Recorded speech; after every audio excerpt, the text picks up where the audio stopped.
High everyone, welcome back to my channel Badhuya family ব্লগে সবাইকে জানাই স্বাগত। আজকে সকালবেলা উঠে স্নান টান করে ঠাকুরকে পুজো দিয়ে দিলাম। একটু তাড়াতাড়ি দেওয়া হলো, কারণ হচ্ছে আজকে আমরা একটু বেরাচ্ছি তারাপীঠে যাওয়ার উদ্দেশ্য করে। তাই এখানে দাদা দেখো মন্দির বন্ধ করছে, আর আমরা পুরো লাগেজ টাগেজ নিয়ে একদম নিচে চলে এসেছি, মানে একদম বেরানোর মুহূর্তেই পুরো। এখন মন্দিরটা লাস্ট বন্ধ করে আর আমরা ব্যাগ নিয়ে বেরিয়ে যাব। তারপর আমি উবের বুক করে নিলাম, উবের বুক করে উঠে গেলাম আমরা, আর নিউ টাউন থেকে সোজা বেরিয়ে গেছি। আর দেখতে দেখতে শিয়ালদা স্টেশনে পৌঁছে গেছি। নিউ টাউন থেকে মোটামুটি আমাদের 30 মিনিট মতন লাগে। আমাদের ট্রেনটা ছিল 7:30-এ, আমরা তার মোটামুটি আধা ঘন্টা আগেই পৌঁছে গেছি ট্রেনে। আর ট্রেনে উঠেই আগের দিনের খাবার নেওয়া ছিল, সেগুলো ছেলেদেরকে বার করে দিলাম খাওয়ার জন্য। নে তোরা খাওয়া দাওয়া শুরু করে দে, কারণ সকালবেলা তো বাড়ির থেকে কিচ্ছু খেয়ে আসা হয়নি।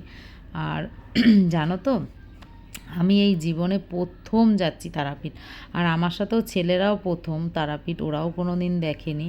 দাদা আগে 1-2বার গেছে বিয়ের আগে, কিন্তু আমরা কোনো দিনও যাইনি, তাই ভীষণ এক্সাইটেড তারাপীঠ যাওয়ার জন্য। কোথাও যাওয়ার থাকলে মনে হয় কখন সেই জায়গাটা আসবে, কখন নামবো, কখন দেখব।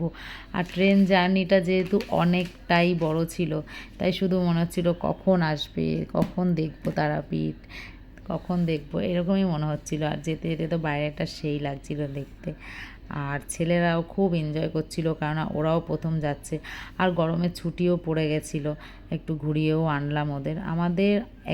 আমাদের বিবাহবার্ষিক ছিল, সেই উদ্দেশ্যেই যাওয়া। আর তাছাড়া ওদেরও ছুটি পড়ে গেছিলো, তাই ভাবলাম ঘোরাও হয়ে যাবে আর পুজো দেওয়াও হয়ে যাবে। আমাদের অ্যানিভার্সারিটাও মানে ওখানেই পালন করা হবে, খুবই ভালো লাগছিলো। দেখো আমরা দেখতে দেখতে তারাপীঠ স্টেশনে পৌঁছে গেছি। আর দাদা এখানে ঘাড়ে তুলে নিয়েছে লাগেজটা, আর আমার হাতে সব ছোট ব্যাগগুলো ছিল। এখানে তারামা স্টেশন, এই স্টেশনটার নাম ছিল তারামা স্টেশন। এখান থেকে বেরিয়ে সোজা আমরা চলে গেলাম টোটো স্টেশনে। আর টোটো স্ট্যান্ডে গিয়ে এখানে এই ভাইয়ের টোটোতে উঠলাম। এখান থেকে আমাদের টোটোতে করে পুরো তারাপীঠের একদম একদম তারাপীঠ যেখানে মানে মন্দিরের জায়গা, সেখানেই নিয়ে চলে যাবে। দেখো এই জায়গাগুলো আমার দেখতে একদম অসাম লাগে। আর চলে আসলাম, এই হোটেলটা আমরা অনলাইনে বুক করেছিলাম, কিন্তু এখানে এসে না মানে অতটা ঘরগুলো পছন্দ হয়নি। আর মানে খাওয়া দাওয়া কিছু রেডি ছিল না, যার জন্য আমরা ওখান থেকে আবার বেরিয়ে গেলাম। বেরিয়ে ভাবলাম যে অন্য কোথাও দেখি সেখানে কীরকম, তারপরে আবার সেই অন্য একটা জায়গায় চলে গেছিলাম। তারপর যেতে যেতে একদম মন্দিরের সামনে একটা হোটেল নেব বলে চলে এসেছি। দেখলাম এখানে মন্দিরে দেখো বিয়ে করে বেরালো ওরা। মন্দিরেও একটু দর্শন করে আসলাম ভেতরে গিয়ে, তখন ভোগ চলছিল বলে আর দেখতে পাইনি।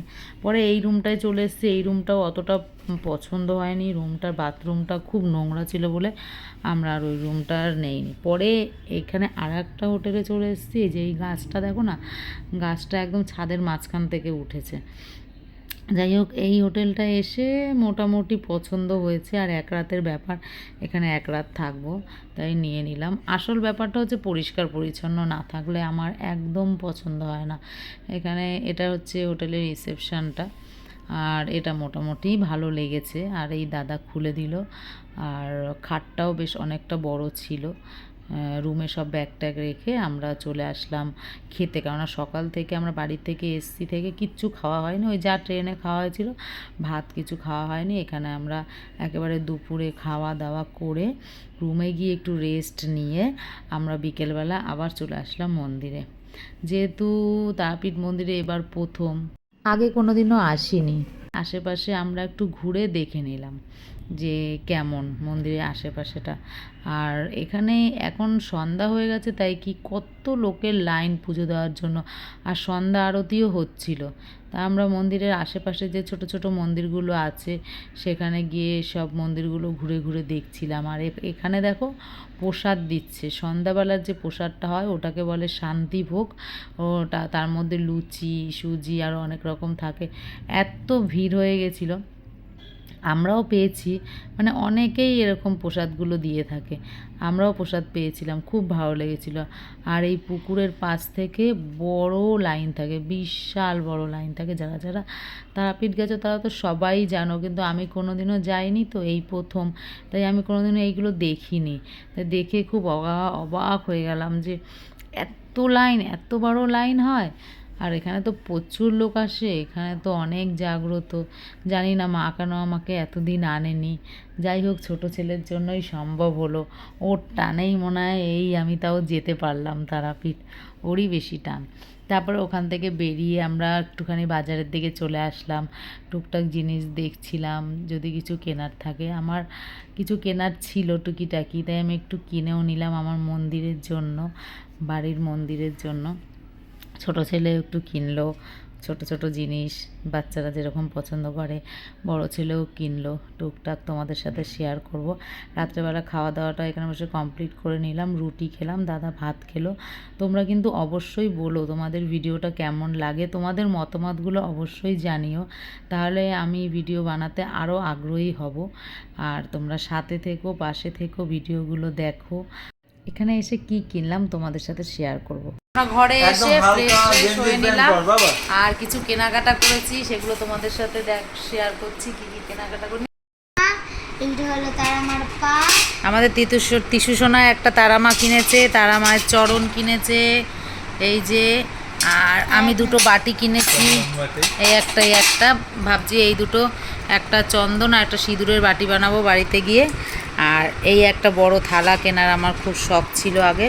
না ছাড়, এটা ঠাকুরের বাড়ির মন্দিরের জন্য, ঠাকুরের ভোগ দেওয়া হবে এই থালাটায়। এই থালাটা কিনেছি। এটা কিনেছে বড় ছেলে, রামলালা।